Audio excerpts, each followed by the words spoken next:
Aquí, de continuación con este documental que hemos preparado para usted, para que pueda tener un mejor escenario, un cuadro más completo de lo que experimentó Jesús en lo que hemos llamado pasión, muerte y resurrección.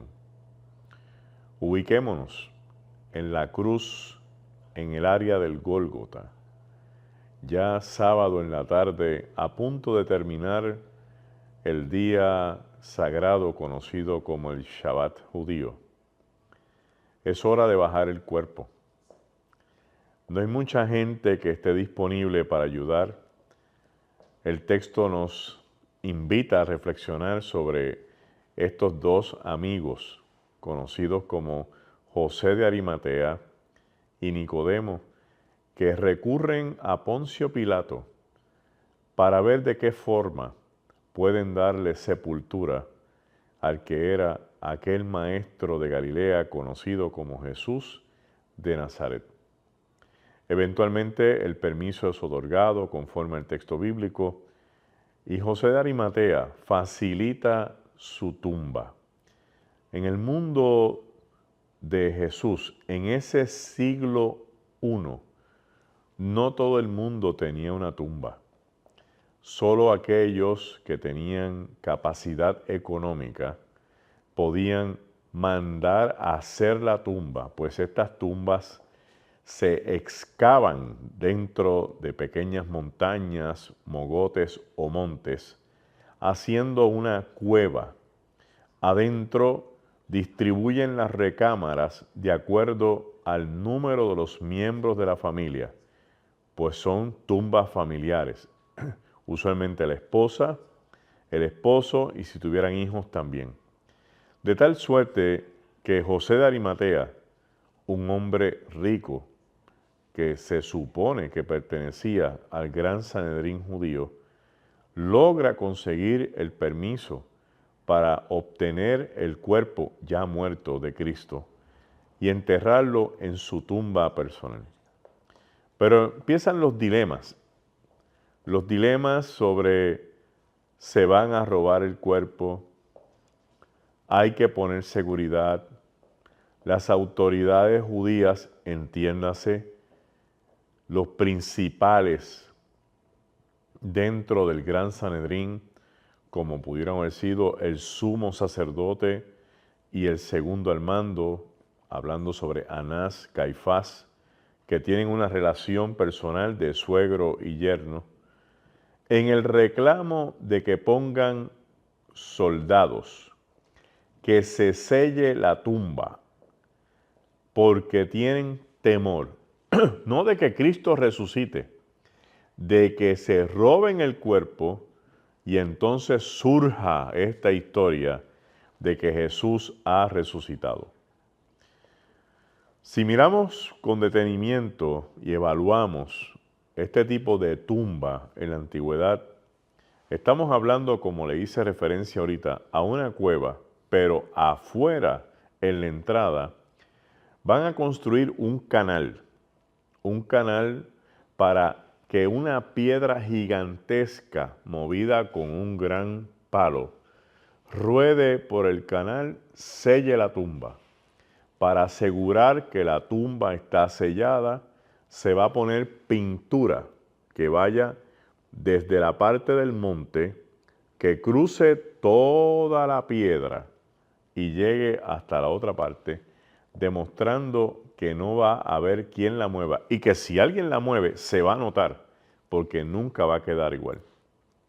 Ese era el dilema de las mujeres que en los textos bíblicos comparecen de quién nos moverá la piedra, puesto que esta piedra prácticamente no la podían mover solo dos hombres, mucho menos mujeres que iban cargando con especias aromáticas para poder perfumar el cuerpo de Jesús.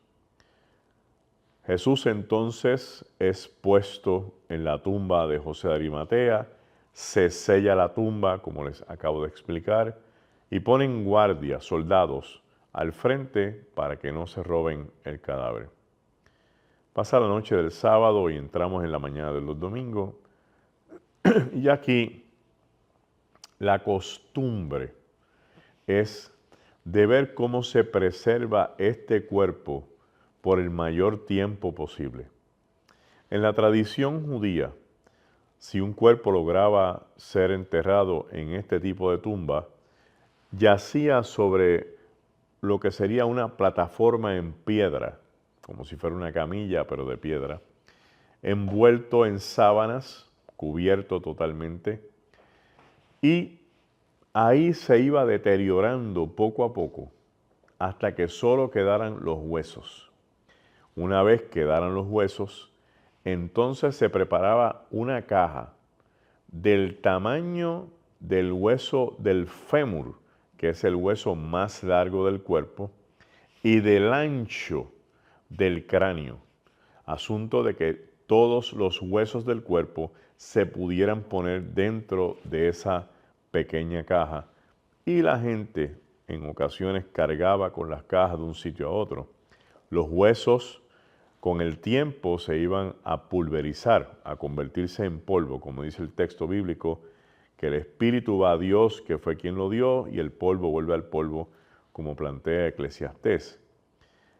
Hay gente que ese polvillo lo recogían y lo echaban en un pequeño saco y se lo llevaban si tenían que emigrar a otro lugar. Jesús, estando muerto en la tumba de José de Arimatea, va a venir de camino un séquito de mujeres a perfumar el cuerpo, a ponerle crema, ungüento, porque esto dilataba el proceso de descomposición del cuerpo y así preservarlo lo más posible. Ciertamente tenemos unas diferencias grandes en cuanto a la redacción de lo que se llama la tumba vacía. Y una de estas diferencias es cuando se habla sobre las mujeres. Si usted se fija en algunos textos dice María Magdalena y un grupo de mujeres. En otro texto dice que es solo María Magdalena. En otro texto dice María Magdalena y anuncia los nombres de las mujeres. Y cuando miramos esta redacción que parece que tiene grandes diferencias y pudiera crear algún tipo de crisis en términos de la aceptación del hecho y el contenido, debemos explicar que esto, en vez de crear controversia, lo que crea es afirmación. Me explico. Ya es domingo en la mañana, primer día de la semana. Jesús anunció que habría de morir un día y el segundo día iba a pasar y al tercer día habría de resucitar. Las mujeres van camino a la tumba. Su pregunta principal es ¿quién moverá la piedra? La narrativa de este evento está en los 4 evangelios, en los 3 evangelios sinópticos, en Mateo, Marcos, Lucas y en el evangelio teológico también de Juan. Las mujeres llegan, la piedra en un texto, un terremoto la sacó, en otro texto simplemente la tumba está abierta, en otro texto no se sabe qué pasó con la piedra. Las mujeres entran, la tumba está vacía y salen corriendo para encontrarse con los discípulos y decirle que la tumba está vacía. En un texto hay un ángel, en otro texto hay 2 ángeles y en otro texto es Jesús quien habla con María Magdalena y le pregunta, mujer, ¿por qué lloras? Estas 4 redacciones que tienen divergencias y diferencias entre ellas es lo que se conoce o lo que se utiliza en la técnica de interpretación como la múltiple atestación. Múltiple de muchos, atestación de testigos. Múltiples testigos sobre un mismo evento. Para explicar mejor qué implicación tiene este tipo de técnica y cómo se puede aplicar al texto bíblico, haré referencia a un ejemplo sencillo. Si decimos que hay 100 personas en una avenida, hablando, compartiendo, lo que estuvieran haciendo, 100 personas. Y en esa misma avenida hay un accidente de 2 vehículos. Los 100 individuos que estaban allí se convierten en testigos del accidente. Si los van a entrevistar, vamos a notar y nos vamos a dar cuenta de algo interesante. Tenemos 100 versiones, porque cada testigo es una versión. Y es bien probable que las 100 versiones no cuadren. No cuadren porque cada cual va a tener una versión de lo que vio, lo que escuchó, lo que sintió, lo que percibió, lo que interpretó, lo que analizó, lo que escuchó y lo que escuchó del que también estaba mirando. Y al final vamos a ver que habrá gente que diga que un vehículo era de color blanco y otra persona dice, no, yo creo que era rosa, otro va a decir que es azul claro, otro va a decir que es gris. Una persona va a decir que este vehículo era el que venía a mayor velocidad, el otro va a decir que era el otro, y así por el estilo vamos a ver las diferencias de todo el evento. Sin embargo, los 100 testigos van a estar de acuerdo en algo. Hubo un accidente. Eso se llama múltiple atestación. Volvamos al texto bíblico. Tenemos 4 versiones sobre la tumba vacía. No nos cuadran los nombres de las mujeres, no nos cuadran quién quitó la piedra, dónde está la piedra, no nos cuadran dónde están los guardias, no nos cuadra cuántos ángeles habían o si no habían ángeles, pero sí tenemos algo interesante. En las 4 redacciones, la tumba está vacía y Jesucristo no está en ella. Esto implica que el evento medular es el que se tiene que repetir. Esa es la columna vertebral, el backbone del texto y su contenido es el que se repite. ¿Y qué es lo que se repite en las 4 historias? Bueno, se repite que María Magdalena está en las 4 historias, que un grupo de mujeres fue con ella a perfumar el cuerpo de Jesús, que la piedra no estaba y que la tumba estaba vacía. Por lo tanto, la suma de lo que se repite nos da a una simple y sencilla conclusión. Jesucristo resucitó.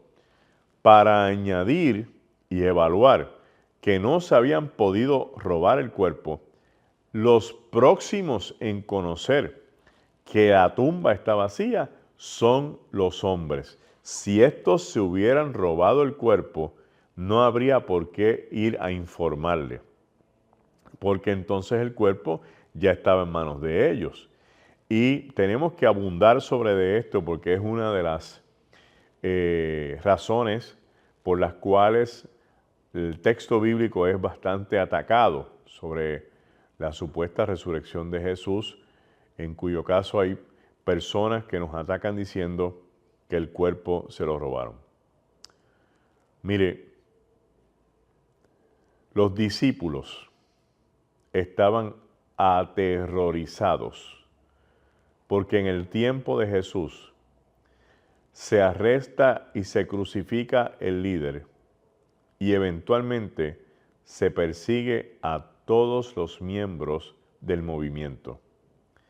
Siendo la mayoría de ellos de Galilea, estando en Jerusalén, zona que no es amigable ni conocida para ellos, la tendencia principal era a esconderse y buscar la forma de huir.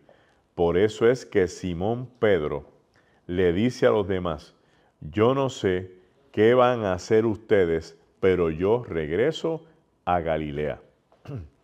Segundo, si de verdad hubiera sido posible que se robaran el cuerpo, tendrían que regresar a la Galilea, que es el único lugar donde lo van a poder esconder sin que las autoridades lo puedan buscar. Y si era posible navegar el mar de Galilea de un lado a otro para llegar a la región de Cesarea de Filipos, donde la jurisdicción le era favorable siempre a Jesús. ¿Sabe usted cuánto toma caminar de Jerusalén a Galilea? 7 días a pie. 7 días a pie con un cuerpo muerto en las espaldas sin que los puntos de seguridad romanos estuvieran velando. ¿Y por qué tenían que velarlo? Bueno, porque para poder robarse el cuerpo había que matar a los soldados que estaban en la tumba. Y si los hubieran sobornado, hubiera sido peor, porque estarían vivos y próximamente iban a testificar de que se robaron el cuerpo y hubiera sido más fácil la historia de un cuerpo robado que de un cuerpo resucitado. Y el texto bíblico abona cuando nos dice que Pedro y Juan salieron corriendo hacia la tumba para verificar que de verdad el cuerpo no estaba y hacer de esto la noticia más grande: Jesús ha resucitado. Es interesante que el texto de Lucas 24 es una buena narrativa porque empieza con las mujeres llegando a la tumba, la encuentran vacía, salen, se encuentran con 2 ángeles que le dicen: ¿por qué buscan entre los muertos al que está vivo? Y rápidamente van a buscar a los discípulos y al final del texto los discípulos Pedro y Juan llegan y se adentran a la tumba para averiguar y certificar que ciertamente Jesucristo no estaba en la tumba. Es una narrativa que nos deja más que claro que no había forma de robarse el cadáver y Jesús andaba vivo. 2, si leemos el texto en Juan, nos vamos a dar cuenta de otra clave interesantísima. Dice que Pedro y Juan van corriendo, Juan se adelanta. Hay autores bíblicos que dicen que Pedro entró en conciencia y se acordó que había negado a Jesús y que al negar a Jesús se iba a encontrar con él y que Jesús le iba a reclamar, pero eso es una especulación porque el texto no lo explica así. Pero no es una muy mala especulación. Yo creo que tiene sentido, porque si yo hubiera hecho algo malo y me voy a encontrar con la persona que sabe lo que está mal, lo más probable es que yo piense que me va a reclamar, porque así pensamos nosotros, pero así no es que piensa el Señor. Sin embargo, dice que cuando llegaron, Pedro llegó hasta el fondo, pero vieron algo interesante sobre el espacio que le expliqué ahorita, que ponen el cadáver o el cuerpo muerto. Estaban los lienzos doblados. Siendo un evento del siglo I, eso tiene una explicación que hoy en el siglo XXI le hará sentido a algunas personas, pero no a otras. En la antigüedad, los hombres que eran agricultores, mercaderes o que pertenecían al ejército, se ausentaban por días de su casa para demostrar que habrían de regresar a su hogar. Dejaban la ropa de cama y sus vestidos de dormir doblados en la misma cama, en señal que habrían de regresar. Quiere decir que cuando vieron los lienzos doblados, se dieron cuenta que Jesús los dobló, que estaba vivo y que la señal era que había de regresar a buscarlos o a encontrarse con ellos.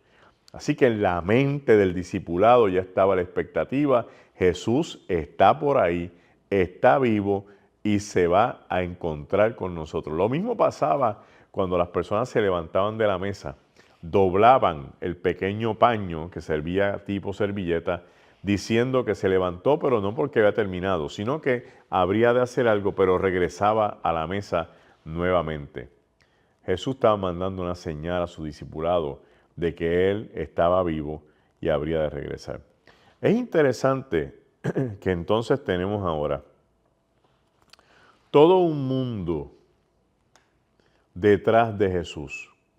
Las autoridades desafiando que Cristo se habían robado el cadáver, los discípulos en la expectativa de que Jesús se les aparezca, el cuerpo no está, las señales que está vivo, y todo está en este ambiente de suspenso y de sorpresa.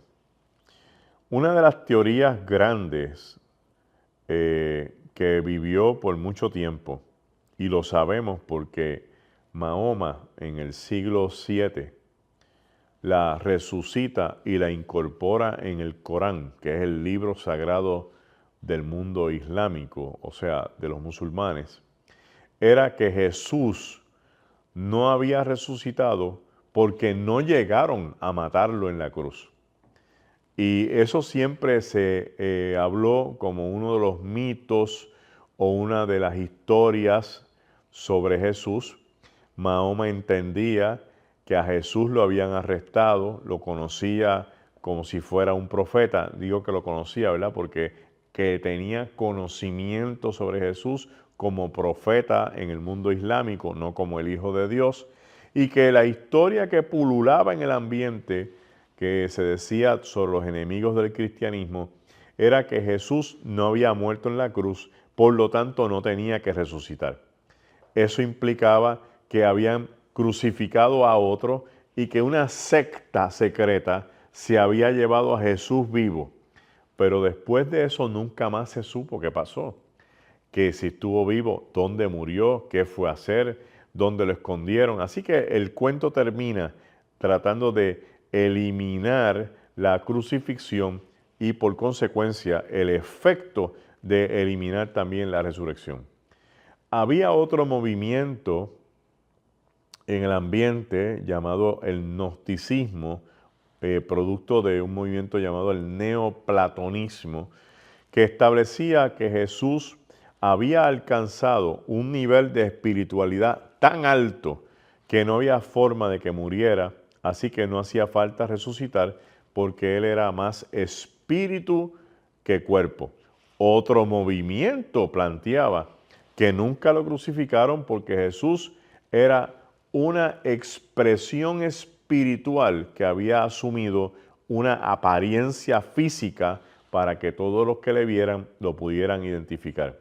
Por eso es que se insiste en escribir las narrativas de la tumba vacía. Se insiste en escribir las narrativas de la crucifixión para dejar claro y establecido que Jesús nació, vivió en un cuerpo humano, creció, se desarrolló, desató un ministerio a los 30 años, que es el tiempo que los sacerdotes empiezan a oficiar su sacerdocio a los 30 años. Muere 3 años después, crucificado en una cruz de forma cruel e inevitable, para que pudiéramos hoy estar hablando de este glorioso milagro de la resurrección al tercer día. A nuestro regreso, te estaré hablando de las apariciones de Jesús contenidas en la primera epístola de los Corintios, capítulo 15. Volvemos con la parte final de la resurrección de Jesús. Ok. ¿Estás listo?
De regreso a la parte final sobre este documental, en especial el día de hoy, la resurrección de Jesús. Y este momento lo tenemos que mirar en varias direcciones, porque aquí tenemos situaciones de apariciones con los discípulos, apariciones a caminantes y, por decirlo así, eventualmente historias como la del apóstol Pablo, que es una aparición totalmente distinta, pero tenemos que hablar sobre ella. Quizás usted se pregunta por qué Jesús tiene que aparecérsele primero a su discipulado. Bueno, soy de los que piensa que mientras Jesús está en su debate intenso en el Getsemaní, una de las preguntas principales es, ¿qué hago con estos amigos? Porque ya no eran meros discípulos, ahora eran amigos, que han creído en mí, que piensan que yo era el próximo gobernador de Judea, que piensan que yo voy a restablecer la casa davídica y el imperio de Israel, y lo van a ver muerto en una cruz. Evento que va a generar frustración, desilusión y decepción, no solo en seguidores, en amigos.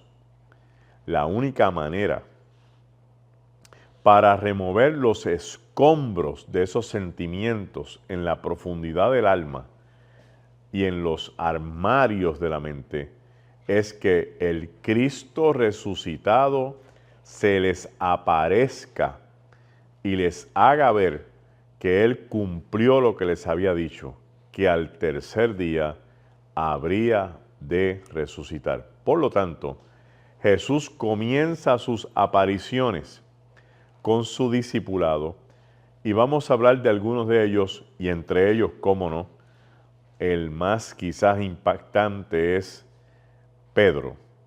¿Por qué Pedro?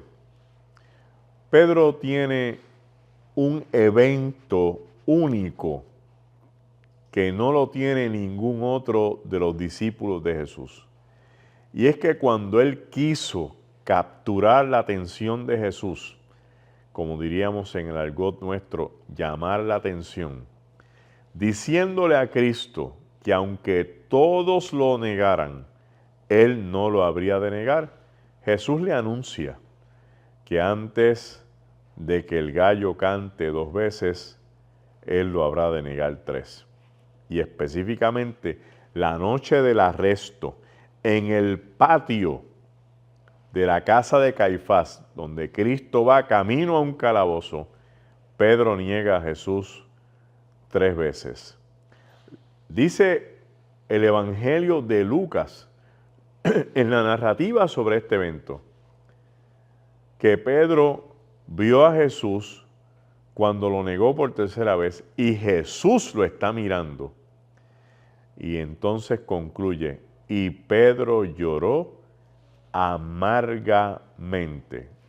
Obvio que implica que la amargura de su corazón le produjo las lágrimas de esa noche. Así que tenemos un Pedro que estando decepcionado también cargaba el peso de una amargura. Las amarguras no se van así porque sí, requieren procesos de perdón. Así que Cristo se enfrenta a Pedro, aun cuando ya Pedro lo había visto resucitado, porque el tracto de las apariciones, ese récord en la redacción, plantea que Pedro junto a 6 más ya se habían encontrado en algún lugar, venían contentos porque lo habían visto, pero estaban los 6 con él todos juntos, donde no hay la posibilidad de una confrontación personal. De hecho, de ese evento, estos 7 tratan de persuadir a Tomás a que crea que de verdad se encontraron con Jesús. Y a mí me parece algo increíble que un solo individuo quiera ir en contra de 7 que acaban de experimentar un momento y un fenómeno único, ver a un muerto resucitado. Y no solo muerto, ver a Cristo vivo, y él insiste en que no es cierto. Y Jesús se le aparece en la casa a Tomás. Dice el texto bíblico que estaba la casa totalmente sellada y Jesús parece que atraviesa las paredes, se le presenta, invita a Tomás a que ponga su dedo en su mano en su costado, y el gran llamado: sé creyente y no incrédulo. Y eventualmente plantea que serán bienaventurados aquellos que en sí ver han creído. O sea, no vamos a verlo, pero hemos decidido creer por fe. Pedro tiene todo este trasfondo, pero no es hasta que se encuentran en este tipo de orilla, cuando Cristo, después de caminar por la playa, les grita que tiren la red, lo identifican, les pregunta si tienen algo de comer, se sientan, y ahí, de cara a Simón Pedro, uno a uno, como el Señor quiere tratar contigo y conmigo, de uno a uno. Tratar para sanarte, no para humillarte. Tratar de cara para extraer de ti lo que al día de hoy te duele, lo que al día de hoy te ha marcado, lo que al día de hoy te persigue como un fantasma emocional y no te deja vivir la vida plena en Jesús. Pedro lo hizo con Jesús, Jesús lo hizo con Pedro. Mirándolo, le preguntó 3 veces si lo amaba. Fíjate el escenario. Cuando Pedro niega a Jesús, está calentándose las manos. Cuando Pedro es confrontado por Jesús, están cerca de una fogata. Pedro niega a Jesús 3 veces. Jesús confronta a Pedro 3 veces con la misma pregunta: ¿me amas más que a estos? Al final de la negación, Pedro estuvo a punto de cometer errores y maldijo el que le dijeran que conocía a Jesús.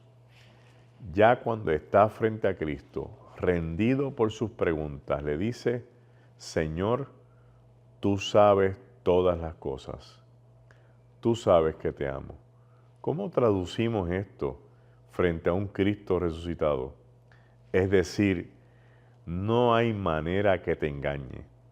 Si tú has logrado salir de la muerte y estar vivo frente a mí, tú sabes que te negué, pero que eso no implica que yo no te ame. Y Jesús capacita a Pedro y le hace ver que ahora lo va a ceñir el Espíritu Santo, incluso que va a morir distinto a Jesús, con la cabeza hacia abajo y los pies hacia arriba. Este evento de restauración solo se puede dar porque es el encuentro con un Cristo resucitado. Un Cristo muerto te deja en las mismas situaciones. Un Cristo resucitado te trae la posibilidad de ser restaurado por su poder y reubicarte en el lugar al que tú perteneces. Miremos otro evento: los caminantes de Emaús. Un texto fascinante en Lucas 24 de estos 2 individuos que van camino a su aldea en Emaús, y camino a la aldea van hablando sobre la muerte de Cristo en Jerusalén. Y de buenas a primeras se les aparece Cristo en el camino. El texto es rico en detalles. Jesús se pone a hablar con ellos, le cuenta qué cosas están hablando y por qué están tan tristes vuestros corazones. Fíjense que vienen hablando del pasado. Jesús los confronta con la tristeza de su corazón y ellos, sin esperar ningún detalle,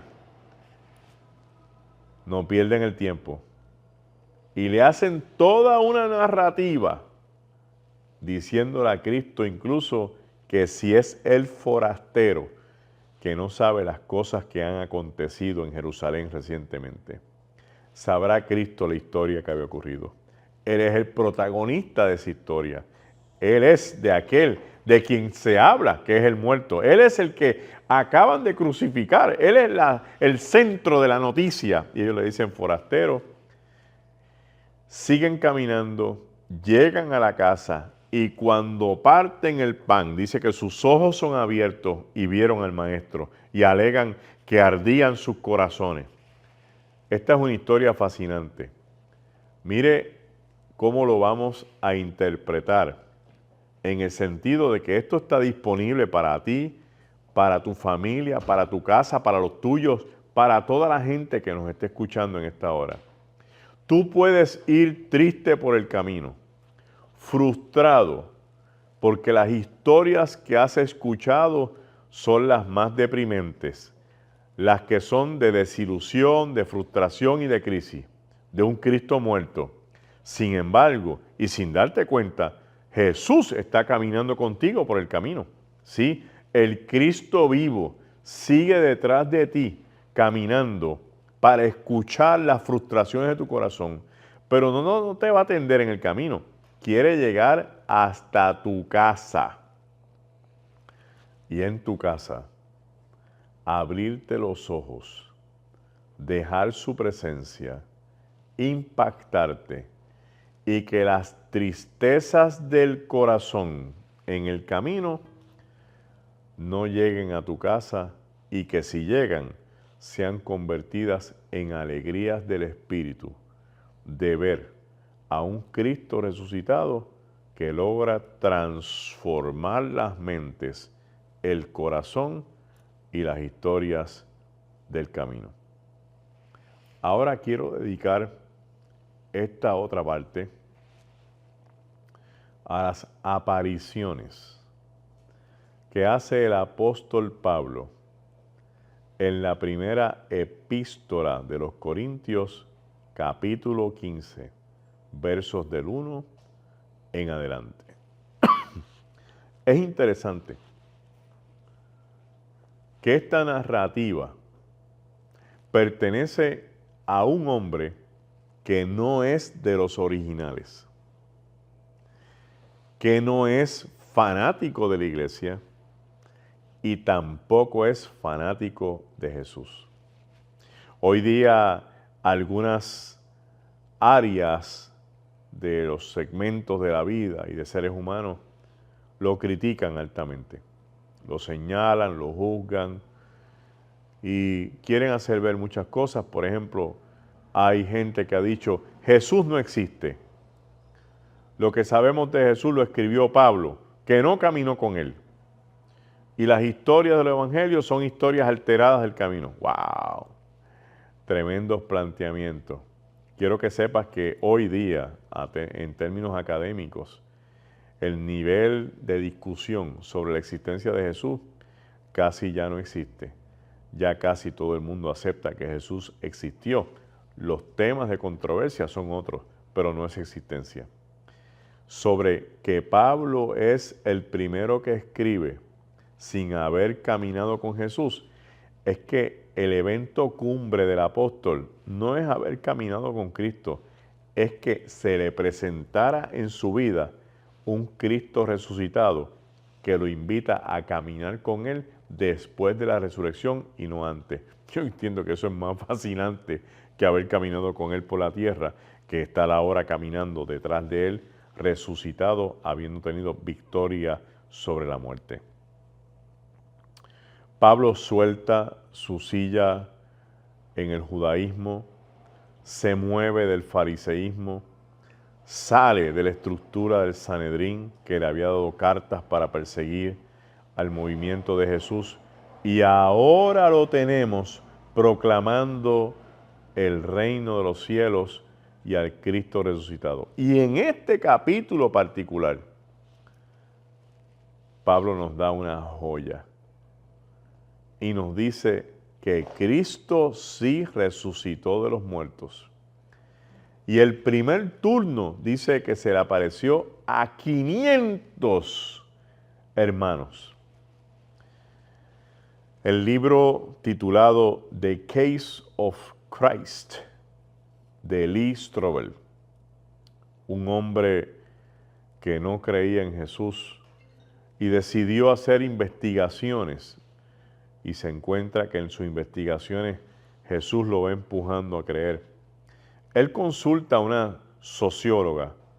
Y la pregunta que él le hace ¿es posible reunir 500 personas, hacerle una historia, que ellos se crean la historia y la puedan divulgar sin ningún tipo de diferencia, divergencia o contrariedad? La contestación es que eso es imposible.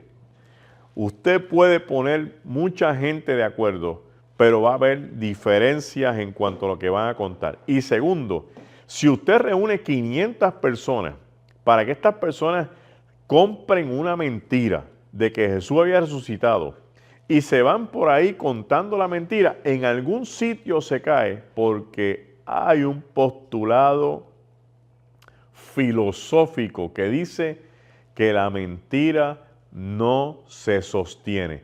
En algún sitio el imperio iba a apretar a uno de esos 500 y iban a decir, esos son cuentos de Pedro y Juan, mire, yo no tengo nada que ver con eso, esto es un paquete, ese cuerpo se lo robaron. Pero eso no fue lo que pasó. A todos los que apretaron decidieron morir por esa historia verídica, porque nadie está dispuesto a morir por una mentira, pero sí a ser sacrificados por una verdad, y una verdad que cambie el corazón y cambie la mente. Así que tenemos 500 testigos a la misma vez corriendo por toda la Galilea, anunciando que Cristo ha resucitado de los muertos, porque lo han visto. Y no es lo mismo que me lo digan a que lo vean. Lo han visto. Después Pablo dice que se le apareció a los 12. Y aquí esto es interesante. Por eso yo le digo a la gente en el argot pueblerino puertorriqueño, no lea la Biblia con el papagayo. Y no se crea los cuentos de todos los predicadores que a veces citan textos que ni existen en la Biblia. ¿Cómo que a los 12? Ellos eran 12 cuando estaba Judas, pero Judas se ahorca, quedan 11. Y echan suertes y nombran a Matías para llenar el espacio de los 12. Pero ya eso ocurre después que Jesús se despidió en el capítulo 1 de los Hechos. La selección del nuevo integrante de los 12 es en el capítulo 2 o a finales del capítulo 1. ¿Qué implica esto? Que Jesús se le apareció después que se había despedido. Y hay gente que tiene problemas con eso y yo no puedo entender por qué. Hay personas que ven fantasmas, que creen en demonios, que escuchan voces demoníacas, o sea, que creen que los demonios se les pueden aparecer y se les aparecen, aparición y todo. Entonces, se pueden aparecer los demonios, se les puede aparecer el mismo diablo, se les pueden aparecer fantasmas, pero Jesús no se puede aparecer. Tiene que leer el Apocalipsis, porque en Apocalipsis 1 Jesús se aparece a Juan, y eso se escribe en el 90. O sea, 53 años, 57 años después de la resurrección. Jesús se aparece donde quiera. Y Pablo dice, se le apareció a los 12. Se despidió que volvía. Y de momento se apareció a los 12. ¿Para qué? Para comisionarlos. Se le apareció a los caminantes de Emaús. 2 caminantes que acabo de explicar que van a su casa frustrados. Se le apareció a Cefas. Ese es el otro nombre de Pedro. Parece que Pedro tuvo otro encuentro con Jesús después de haberlo visto en el lugar donde lo sana y lo transforma. Y aquí vienen 2 apariciones vitales. Para la gente que dice, sí, pero esas apariciones son a los secuaces de él, y así cualquiera, o esos son sus panas, sus amigos.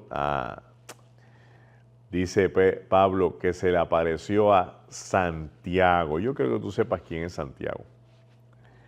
Santiago es el hermano menor de Jesús, líder de la iglesia en Jerusalén, que no creía en Jesús, que dicen los textos tradicionales que le pedía a María que lo callara porque le iba a traer problemas. No se ve en todo el ministerio porque no quiere estar con él, pero ahora resulta que dirige la iglesia. Ahora resulta que es el líder máximo. ¿Cómo usted cambia de una persona que no cree a alguien que ahora no solo cree, dirige? Le digo, un encuentro con el resucitado hace la diferencia. De incrédulo a creyente, de estar lejos de Jesús a dirigir la iglesia. Y Pablo dice, porque se le apareció. Así que este no era de sus secuaces, este era uno que no creía. Y tengo que decirte, por si acaso te interesa, este Santiago murió en Jerusalén a manos de las piedras, o sea, de muerte por lapidación de parte del gran Sanedrín judío. No creía, pero estuvo dispuesto a morir por el Cristo resucitado. Y Pablo dice, y por último, se me apareció a mí como a un abortivo. ¿Qué está diciendo Pablo? Él no es seguidor de Jesús. Él era perseguidor de la iglesia. Él no favorecía el mensaje. En el capítulo 8 del libro de los Hechos, están ejecutando a Esteban, el primer mártir de la iglesia. Y dice que fue y pusieron el cuerpo a los pies de un joven llamado Saulo, que sin duda alguna es Saulo de Tarso, conocido mejor en el mundo cristiano como el apóstol Pablo. Sin él merecérselo, porque perseguía a la iglesia, ahora Jesús se le aparece y se convierte en el bastión del mundo misionero de toda la cuenca del Mediterráneo, logrando establecer iglesias y llevar el evangelio más allá de Jerusalén. Creo que debemos reflexionar un poco sobre lo que hemos celebrado hasta el día de hoy. Tú estás celebrando la historia más impactante que tiene el mundo. El cristianismo no es una religión más. Es un movimiento que trae una gran noticia, que Dios se hizo carne, vivió en esta tierra, desató un ministerio de poder, señales y prodigios, con grandes discursos para transformar la vida y convertirla en una grande. Fue ejecutado en el tiempo de Poncio Pilato, muerto por cruz, cruel, vil, resucitado al tercer día, sentado a la diestra del Padre, con la promesa de que volverá a buscar los suyos. La pregunta que te hacemos es, ¿lo vas a creer o vas a vivir sin creer? Es mejor vivir creyendo que morir sin creer. Que Dios te bendiga y gracias por acompañarnos en este gran documental de los clavos hasta la tumba vacía.